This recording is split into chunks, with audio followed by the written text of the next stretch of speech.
얼마 전 예능 프로그램 전현무 계획에서 방송인 전현무 씨가 맛집을 찾아 나서는 장면이 방영되었는데요. 거기서 막걸리 식초에 있는 유산균을 보고 놀라는 장면이 나왔습니다. 어머, 얘네 걸어다녀. 종초라고 불리는 미세하게 움직이는 유산균을 보고 이야기한 것인데요. 안녕하세요. 한국아메이 박진입니다. 유산균이란 포도당, 유당을 발효하여 에너지를 얻고 유산을 만드는 균인데요. 유산은 강력한 산성인 카르복실산기가 있어 부패군을 죽이고 음식이 상하지 않게 해서 발효식품을 만듭니다. 일부 유산균은 천연 항균 물질인 박테리오신을 만들어 발효물질의 장기 보존을 가능하게 해준다고 하는데요. 보통 음식을 상온에 두면 2, 3일이면 부패하지만 유산균과 함께 있다면 부패가 아닌 발효가 되는 것이죠. 오늘부터 소개해드릴 도서 알고 먹자 유산균에는 각종 질병에 대한 유산균의 효력과 장 건강을 통해 우리 몸의 면역력을 향상시키는 방법 등이 자세하게 나와 있습니다. 오늘은 첫 번째 시간으로 유산균의 효능과 섭취 가이드에 대해 하승민 대표님과 함께 자세히 알아보는 시간 갖도록 하겠습니다. 건강도 기세다.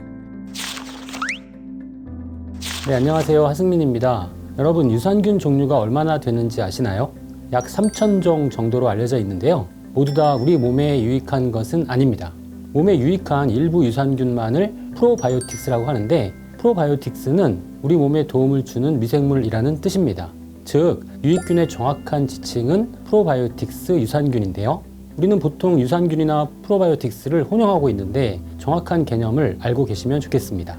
우리나라 식품의약품안전처에서 인정한 프로바이오틱스는 단 19종으로 까다로운 조건을 통과한 것들입니다. 우선 위산, 담즙산에 강해 살아서 장에 도달하는 생존율이 높아야 하고 건강에 유익한 효과가 있어야 하며 독성이 없고 비병원성이어야 합니다. 네, 장은 면역세포의 70%가 집중 분포되어 있는 우리 몸 최대의 면역기관이라고 해도 과언이 아니죠. 하지만 육류, 고지방식, 가공식을 가까이 하고 야채를 멀리하는 식습관으로 장내 환경이 매우 좋지 못한 경우가 많습니다. 네, 이러면 장내 유해균이 많아지고 대장암, 과민성 장, 염증성 장질환, 장누수 증후군이 생기기 쉽습니다. 보통 장내 미생물은 유익균, 유해균, 중간균이 비율로 2대 1대 7을 가장 이상적으로 보는데 앞서 말씀드린 증상이 동반되면 그 비율은 1대 2대 7로 장내 미생물의 균형이 무너지게 됩니다. 건강상 이상이 있는 분들의 분변 미생물을 검사하면 유해균 비율이 높은 상태로 나오는 것이 이를 뒷받침해 줍니다. 그럼 장내 유익균, 즉 프로바이오틱스는 무슨 역할을 하는 것일까요?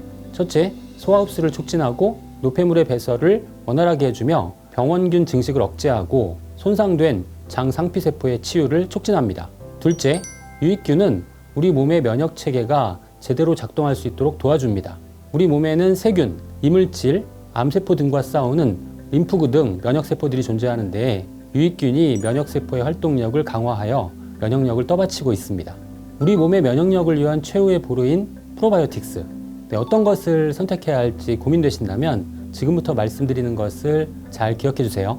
먼저 투입 균수보다 보장 균수를 확인해야 합니다. 제품에 투입된 총 균수가 아닌 장까지 살아서 도달하는 보장 균수의 수가 중요한 것이죠. 우리나라 식약처에서는 하루 1억에서 100억 마리의 보장 균수를 권장하고 있습니다. 다음은 핵심 균주가 포함되어야 합니다. 락토바실러스나 비피도박테리움과 같이 핵심 균주로 이루어져 있는지 확인해 주세요. 특히 성인이 될수록 감소하는 비피도박테리움 균주를 잘 살펴주시길 바랍니다. 이 균주는 장내 항상성 유지에 중요한 역할을 하는데 노화가 진행되면 감소합니다. 실제 한국인 장내 대표 균종 분석 결과 비피도박테리움은 건강한 유아에서 우세하고 성인이 되고 노화가 진행될수록 줄어드는 만큼 장 건강을 위해서는 꼭 챙겨주셔야 합니다. 마지막으로 저렴한 가격이 유산균의 선택의 기준이 되어서는 안 됩니다. 가격이 다소 높더라도 원료의 출처가 분명하고 특허받은 균주를 전문가가 책임지고 선택하여 제조한 제품을 선택하시길 추천드립니다. 우리 몸의 면역력을 지킬 수 있는 최선의 방법인 장내 유익균의 역할과 올바른 유산균을 고르는 방법에 대해 알아보았는데요. 프로바이오틱스는 공복 섭취 시 생존 가능성이 높다고 합니다. 하루 중에서 긴 공복을 유지할 수 있는 시간은 바로 수면 시간이죠. 따라서 아침 공복에 유산균을 섭취하는 것이 좋다고 하는데요. 오늘 아침부터 장을 깨우는 프로바이오틱스 한 포로 건강한 하루를 시작해보는 거 어떨까요? 탄탄한 건강으로 더 빛나는 내일을 만드는 리더의 건강 습관 서재. 내일 또 찾아뵙겠습니다.